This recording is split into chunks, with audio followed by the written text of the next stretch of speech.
దేశంలో కార్మిక వర్గ హక్కుల సాధనలో ఏఐటీసీది ఎనలేని కృషి ఉందని, కార్మికుల ఎజెండానే ఏఐటీసీ జెండా అని Singareni collieries workers union AITC కేంద్ర కార్యదర్శి కవ్వంపల్లి స్వామి, సిపిఐ నగర కార్యదర్శి కనకరాజ్, ఏఐటీసీ నగర వర్కింగ్ ప్రెసిడెంట్ ఎంఏ గౌస్లు పేర్కొన్నారు.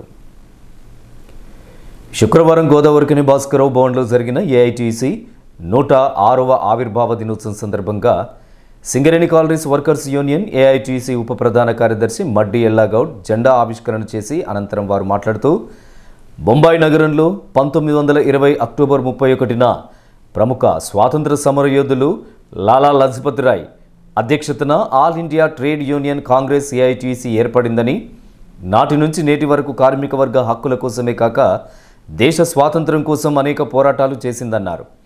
ఆ తర్వాతనే ఆధునిక భారతదేశ నిర్మాణం కోసం అద్వితీయమైనటువంటి కృషి చేసి అసాధారణ త్యాగాలు, బలిదానాలు, పోలీసు దాష్టికాలు, పెట్టుబడిదారుల గూండాలు దాడులు, యావత్ జీవిత శిక్షలు, మరణదండనలతో ఏఐటీసీ చరిత్ర యావత్తు ఎరుపెక్కిందన్నారు. కోట్లాది మంది కార్మికవర్గ గొంతుగా వారి గుండెల్లో స్థానం సంపాదించుకుందని, ఏఐటీసీ ఒకానొక చారిత్రక నేపథ్యంలో ఏర్పడిందని వారి సందర్భంగా కొనియాడారు. గత 105 సంవత్సరాలుగా కార్మిక వర్గం అనేక పోరాటాలు, త్యాగాలు చేసి అనేక హక్కులను సంపాదించుకోవడం జరిగిందని పేర్కొన్నారు. కేంద్రంలో బీజేపీ అధికారంలోకి వచ్చిన తర్వాత 29 కార్మిక చట్టాలను రద్దు చేసి 4 కార్మిక కోడ్స్ను అమల్లోకి తీసుకువస్తున్నారని, వాటిని ఎదుర్కోవాలంటే పోరాటం వల్లనే సాధ్యమవుతుందని అన్నారు. నేడు సింగరేణిలో కార్మిక వర్గం అనుభవిస్తున్న ప్రతి హక్కు ఏఐటీసీ చేసిన పోరాటాలేనని వారు తెలియజేశారు.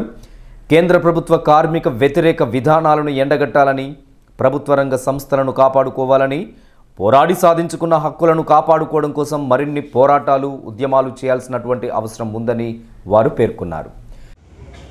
ప్రియమైన కామ్రేడ్, 1920 అక్టోబర్ 31 నాడు బొంబాయి మహానగరంలో all India trade union Congress AITC ఆవిర్భవించింది. కాంగ్రెస్ అంటే ఆనాడు ఒక సభ, ఒక సమూహం, ఒక సమీకరణ. ఆ అర్థం వచ్చేటట్టు ఆనాడు మనం ఏఐటీసీని స్థాపించుకున్నాం. అప్పటికి ఇంకా సిపిఐ ఆవిర్భవించలేదు. 1925లో కమ్యూనిస్ట్ పార్టీ నిర్మాణం జరిగింది. డిసెంబర్ 26 నాడు సిపిఐ ఆవిర్భవించింది. అయితే ఆనాడు రాజకీయాలకు అతీతంగా భారతదేశంలోని కార్మిక వర్గం ఏఐటీసీని ఏర్పాటు చేసుకున్నది. దీంట్లో ఆనాడు అనేక మంది స్వాతంత్ర సమరయోధులు పనిచేశారు. నేతాజీ సుభాష్ చంద్రబోస్, జవహర్లాల్ నెహ్రూ, శ్రీపాదామృత డాంగే, డిటి రణదివే, ఇట్లా అనేక మంది ఆనాడు కార్మికుల కోసం ఒకటే జెండా, ఒకటే ఎజెండాగా ఆనాడు పోరాటం చేశారు. ఈనాడు కార్మికులు అనుభవించే ప్రతి హక్కు 199% హక్కులు ఏఐటీసీ సాధించినాయి.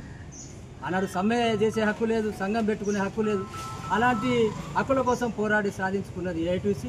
దానికి అనుబంధంగా ఆ 22 సంవత్సరాల తర్వాత మన సింగరేణి కాలనీస్లో రావు గారు, శశిధర్రావు గారు, రామనాథన్ గారు, అనేక మంది మహానుభావులు, కుమరయ్య గారు, వీరి నాయకత్వాన్ని ఇక్కడ మన బొగ్గు గనుల్లో సంఘం ఏర్పడ్డది.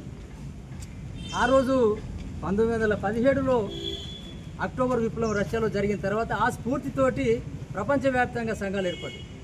అట్లా ఇప్పటికీ 105, 106 సంవత్సరాలుగా అజేయంగా కొనసాగుతున్నది ఏఐటీసీ మాత్రమే. ఆ తర్వాత స్వాతంత్రం వచ్చిన తర్వాత కొంతమంది రాజకీయాల లబ్ధి కోసం ఐఎన్టీసీని ఏర్పాటు చేసుకున్నారు. ఆ తర్వాత సిఐటియు ఏర్పడ్డాయి.